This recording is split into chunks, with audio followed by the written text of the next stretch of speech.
Team સાથીઓ, હું રમેશ મુછડિયા અને જે બનાવ બન્યો હતો ભાવેશભાઈ વાણવી અને ભાવેશભાઈ વાણવીનું મર્ડર કરવામાં આવ્યું હતું. જે ભાવેશભાઈ વાણવી પત્રકાર હતા, સામાજિક આગેવાન હતા અને સારું કાર્ય કરતા હતા, પણ એમને ન્યાય અપાવવા માટે સમાજના આગેવાનો રોડ ઉપર આવ્યા ત્યારે પોલીસને ક્યાંક ને ક્યાંક પોલીસે પોતાની દાદાગીરી બતાવી છે, પોલીસે પોતાની દમનગીરી બતાવી છે.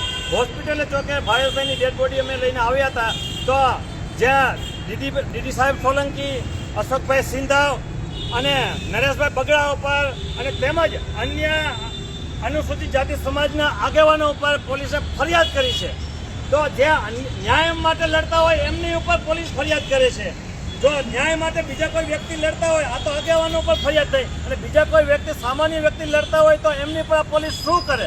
માટે ડીડી સાહેબ સોલંકી, અશોકભાઈ સિંધાવ અને નરેશભાઈ બગડા અને અન્ય 20 આગેવાનો પર ફરિયાદ થઈ છે.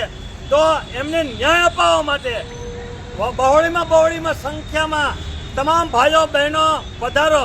જે સરનામું છે જિલ્લા પંચાયત ચોક, સીપી કચેરીની બાજુમાં, ત્યાંથી લઈને આપણે પોલીસ કમિશનર કચેરીને રજૂઆત કરવાની છે કે અમારા આગેવાનો ઉપર આવી ખોટી ફરિયાદો થઈ છે. ખોટી ફરિયાદો ના થાય એ માટે તમામ બહોળી સંખ્યામાં આવતીકાલે તારીખ 18/3/2026 અને બુધવારના રોજ સવારે 11 વાગે બહોળી સંખ્યામાં પધારો એવી નમ્ર અપીલ છે. જય ભીમ.